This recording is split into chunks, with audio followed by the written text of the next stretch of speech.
asalaamaaleykum wa rahmatullahi taala wa barakaatu bokk julli ñoo ngi leen di nuyu di leen ziyaara ñu di kenn ci calendrier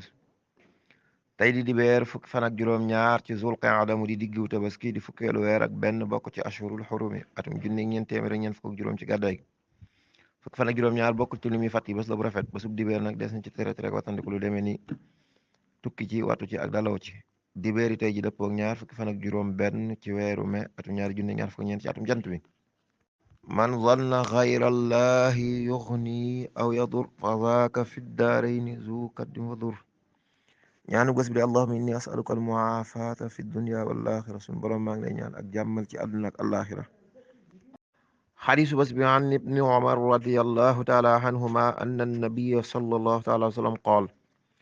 ala almar'i almuslimi alsam'u wattaa'atu fima ahabba wa kariha illa an yumaru bi maxsiyati fa in umira bi maxsiyati fala sam'a wala taa'a muttafaqun alayhi seydina abdullah ibn umar nee na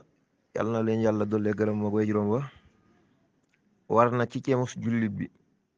dégg ak topp ci lépp loo xam ne neex na ko ak naqari na ko li feek nag digaluñ ko ak mooy yàlla buñ ko digalee mooy yàlla moom bu mu topp mukk ka koy digal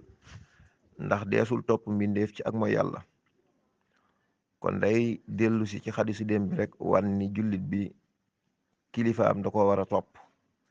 kilifa ak diineem mooy ki ko jiite ci diine ki mu jaayanteel di ko xoole yonent bi sallallahu alayhi wa sallam daa war a dégg ay waxam tey topp ay ndigalam kilifa googa nag du digle lu dul la yàlla akub yonentaam digle ndax saa su diglee lu yàlla ak yonentaam digle rek boobaa doonatul kilifa kenn dootu ko topp kon yàlla ñu yàlla defal tawfeexu am ak dégg ak topp ci ndigal yi in uridu ila al islaha mastata'tu wa ma tawfiqi illa billahi alayhi tawakkaltu wassalaamu aleykum wa rahmatullah